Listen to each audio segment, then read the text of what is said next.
Hello, and welcome to Around the Home.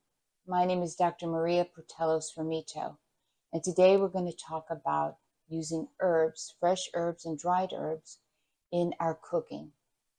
Herbs are a wonderful way to reduce the amount of sugar, fat, and salt in the product that you are cooking. You can always put in plenty of herbs to make a wonderful addition to your meal. So how do we work with fresh herbs? Well, first of all, we need to make sure that they're washed.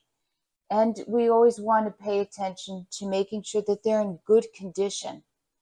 If you are growing fresh herbs and you have an abundance of them and you want to dry them out, an easy way to do that is to just take a hanger and some cotton thread on your hanger and hang them upside down. Put them in a closet or a quiet place, and those herbs will dry out, and then you can take them and place them in a container. So remember that all the flavor in the herb is in the leaf of the herb or the berry of some herbs. So you want to treat that very gently.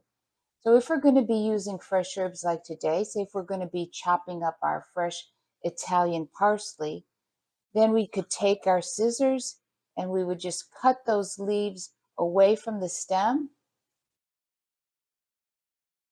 each individually. I love using scissors, my cooking scissors, and I use them strictly for cooking in my cooking. And I'm going to show you why they're so easy to use when you go to chop up certain ingredients. So here we've cut some parsley. So we'll take that parsley, kind of place them in a roll them up, and then we just take our scissors and we chop away. And if you were here, you could smell the wonderful smell, the aroma coming from this fresh parsley. Now remember, if we are using fresh herbs in our cooking, we usually want to add those about 5 minutes prior to the end of cooking. And that's when all the oils will be released. And you don't want to chop that herb up until it's just about ready to go into the pot. Of course, if you're using dried herbs like dill or some of the other ingredients like cardamom and so forth, those you want to add into the recipe. Those can go in a little earlier in the recipe.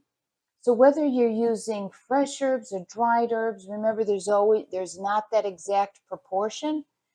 Dried herbs are much more condensed in flavor, so you use half the amount that you would if you're using fresh. So experiment in your cooking and don't be afraid to add all different types of flavors and herbs, spices to your cooking. I hope you enjoy this video, and I hope you have more confidence using herbs in your cooking.